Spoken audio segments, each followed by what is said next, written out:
Australia and New Zealand have marked what's known as Anzac Day to remember their fallen soldiers.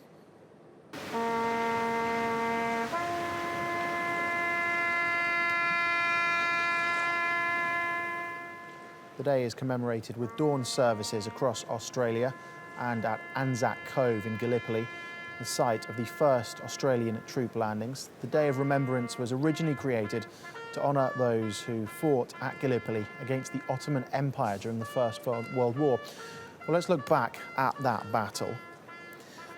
On this day in 1915, the Allied powers, which included France, Britain and many of their former colonies, launched an armed campaign against what was then the Ottoman Empire. Among them were the Australian and New Zealand Army Corps, also known as the Anzacs. Their soldiers landed on the peninsula for a ground offensive intended to open up a strait for the Allied Navy. Well, that narrow strait, the Dardanelles, connects the Aegean to the Marmara Sea and was meant to allow the Allies to advance on the Ottoman capital, Constantinople. That's now the city of Istanbul in modern-day Turkey. But after more than 8 months of fighting, the Ottomans won. But they sustained more than 250,000 casualties, while the Allies lost more than 140,000 soldiers, among them more than 36,000 members of the Anzac forces. Well, we're joined now in the studio by Altay Atli, who's a lecturer at Istanbul's Bogazici University and an expert on the Asia-Pacific region. Thank you very much for your time. Thank you for joining us. Thank you very much. What's the historical significance then of these events for modern-day Turkey? Yeah, see, that was the end, that was the terminal phase of the Ottoman Empire, and during that phase, actually Ottomans have fought a series of wars, starting with 1911-12, the war against Italians in Libya, and then the Balkan Wars of 1912-13, then the First World War, and then the Turkish War of Liberation, so more than 10 years of wars. I think the Gallipoli campaign in 1915 was a real turning point in this whole process. This is because that was the first time during this whole process that, the Ottomans, they won the battle. They won against one of the mightiest land forces and mightiest fleet of the time. It restored the confidence, the so lost confidence among the Ottoman people. And I think it was in Gallipoli that this process, which led all the way to the establishment of the Turkish Republic, was initiated in 1923, the Republic.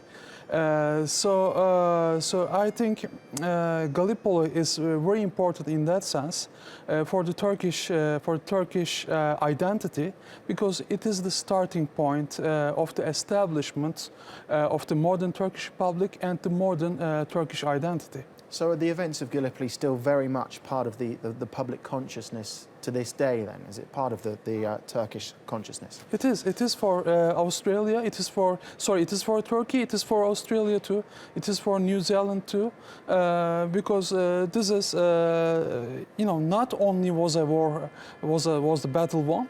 Well, the Turks have won the battle, they lost the war maybe, but the war didn't end in 1918. It ended in 1923 when the Republic was founded. So this is the building block, the main building block, the pillar of the modern Republic, which we are living in today. So I think it all started in Gallipoli. This is why it's very important for us today, and also for Australians. Well, let's touch on that as well, because we've seen the scenes that Australia and New Zealand are, of course, marking Anzac Day today. A huge significance for them as well. Yeah, sure, because Gallipoli was the place where the Australians have fought as a nation for the first time in their history. Australia became a nation in 1901, the Commonwealth of Australia. Before that, it was a number of British colonies like New South Wales, Victoria, Queensland, and so on. But Gallipoli was the first place where they fought together as a nation. Well, maybe for imperial purposes, maybe for the king, but the thing is, from the Australian perspective, this is where they came together for the first time as a nation.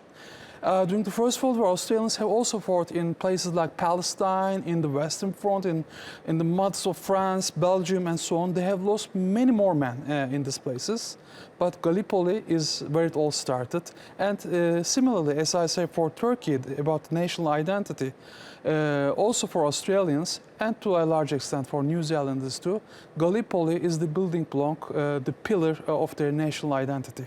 Okay, Altay, thank you very much for your time. You're welcome. You're welcome.